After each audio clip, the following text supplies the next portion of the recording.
Partai Komunis Indonesia merupakan partai komunis terbesar di luar Tiongkok dan Uni Soviet. Sampai pada tahun 1965, anggotanya berjumlah sekitar 3,5 juta, ditambah 3 juta dari pergerakan pemudanya. PKI juga mengontrol pergerakan serikat buruh yang mempunyai 3,5 juta anggota dan pergerakan para petani, anggota Barisan Tani Indonesia yang berjumlah 9 juta anggota, termasuk pergerakan wanita atau gerwani, organisasi penulis dan artis, serta pergerakan sarjananya.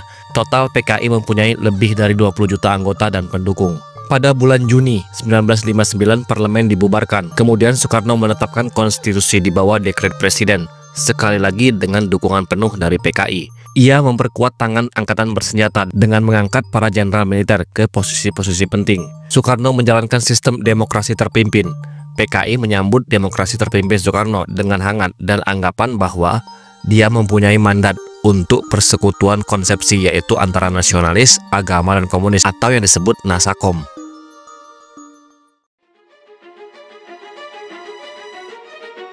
Pada kunjungan Menlu Subandrio ke Tiongkok, Perdana Menteri Zhou Enlai menjanjikan 100.000 buah senapan serbu tipe 56, dikenal di Indonesia sebagai tipe Chung. Penawaran ini gratis tanpa syarat dan kemudian dilaporkan ke Bung Karno. Tetapi Soekarno belum memutuskan akan menerima senjata tersebut sampai meletusnya peristiwa G30S PKI.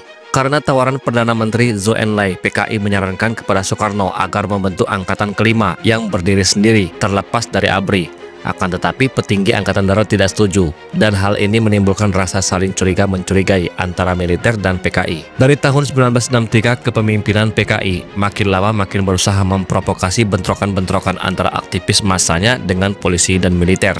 Di akhir 1964 dan permulaan 1965, ribuan petani anggota Barisan Tani Indonesia bergerak merampas tanah dengan dasar Undang-Undang Nomor 5 Tahun 1960 tentang Peraturan Dasar Pokok-Pokok Agraria. Bentrokan-bentrokan besar terjadi antara mereka dengan polisi dan para pemilik tanah. Pada permulaan 1965, para buruh mulai menyita perusahaan-perusahaan karet dan minyak milik Amerika Serikat. Kepemimpinan PKI menjawab ini dengan memasuki pemerintahan secara resmi. Sejak tahun 1964 sampai menjelang meletusnya 30 SPKI, telah beredar isu sakit parahnya Soekarno. Hal ini meningkatkan kasak kusuk dan isu perebutan kekuasaan apabila Bung Karno meninggal dunia.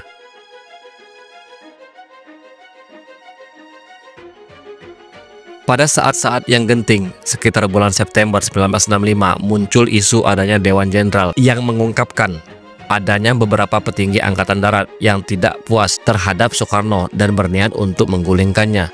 Menanggapi isu ini, Soekarno disebut-sebut memerintahkan pasukan Cakrabirawa untuk menangkap dan membawa mereka untuk diadili oleh Soekarno.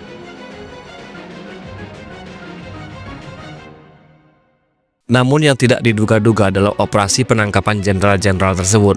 Terjadi tindakan beberapa oknum yang termakan emosi dan membunuh Letjen Ahmad Yani, Panjaitan, dan Harjono. Pada 1 Oktober 1965 dini hari, 6 jenderal senior dan beberapa orang lainnya dibunuh dalam upaya kudeta yang dijalankan oleh para pengawal istana atau Cakrabirawa yang dianggap loyal kepada PKI, yang pada saat itu dipimpin oleh Letkol Untung. Mayor Jenderal Soeharto selaku Pangkostrat merasa bertanggung jawab atas keamanan negara dan mengambil langkah untuk memulihkan ibu kota. Terlebih penculikan para jenderal menimbulkan kekosongan pimpinan TNI Angkatan Darat.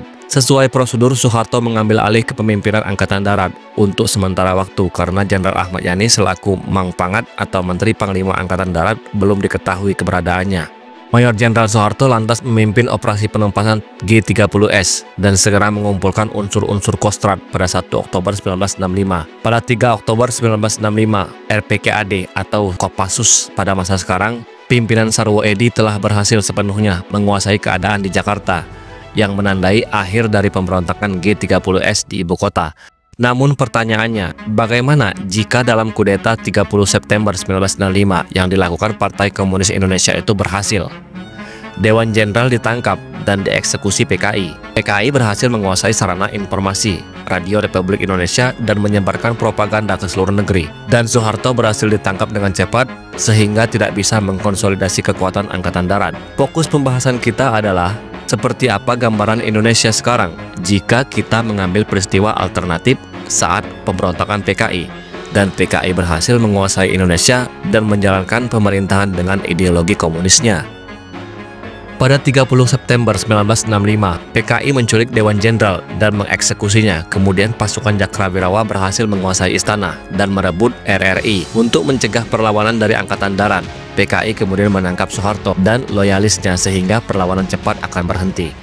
PKI sangat radikal dan anti-feodalisme, memungkinkan akan terjadinya pembersihan besar-besaran terhadap unsur-unsur kerajaan, di mana daerah-daerah yang masih menganut sistem kerajaan bakal dihancurkan. Begitupun dengan unsur agama, maka perang saudara tidak akan bisa terelakkan. Mari kita berasumsi PKI berhasil menekan perlawanan kaum agamis dan kerajaan, serta memaksa mereka menerima ideologi baru Indonesia, yaitu komunis. Maka bagaimana nasib Indonesia selanjutnya?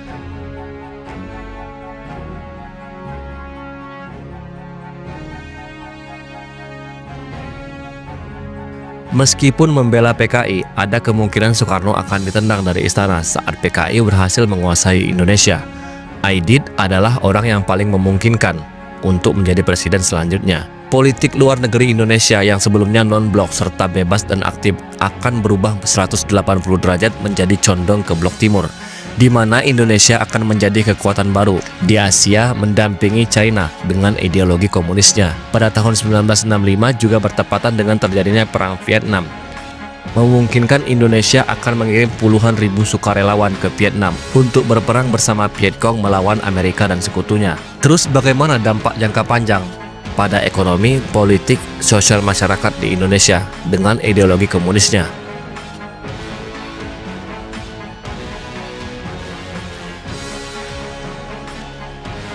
Pada sistem ekonomi terjadi perubahan yang sangat radikal dan kemungkinan akan berbanding terbalik dengan kondisi Indonesia saat ini. Seperti yang kita ketahui, jika sistem ekonomi komunis itu menghapus kepemilikan pribadi dan menerapkan pengelolaan sumber daya alam secara terpusat untuk menjamin keadilan sosial.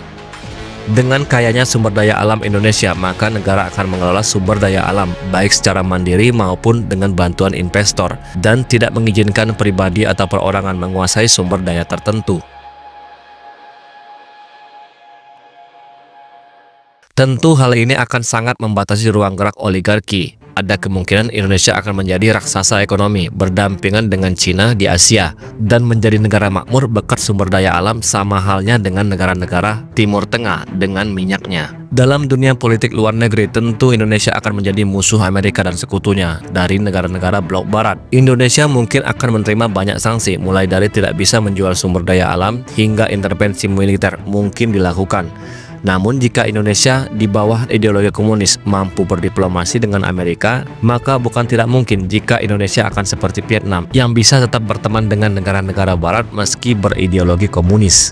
Dalam sosial kemasyarakatan, masyarakat akan dikontrol sangat ketat, agama akan diatur sesuai keinginan negara, kemungkinan tidak adanya kebebasan berekspresi seperti dunia barat, sosial media dikontrol, tidak akan ada demo menolak kebijakan pemerintah, sistem yang dibuat sudah baku dan seakan tidak bisa diganggu-gugat, presiden sulit dikritik dan akan menjabat dalam waktu yang sangat panjang. Tentu kondisi tiap negara berbeda, namun hal-hal tersebut lumrah terjadi di negara-negara yang menganut paham komunis seperti Rusia, Cina hingga Korea Utara. Setiap sistem seperti koin yang memiliki dua sisi yang berbeda, ada sisi positifnya dan ada sisi negatifnya.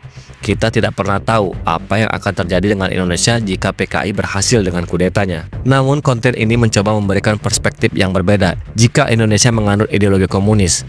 Tentu ini adalah sebuah hipotesis dan bukan sebuah keinginan, apalagi sebuah fakta dan pembelokan sejarah.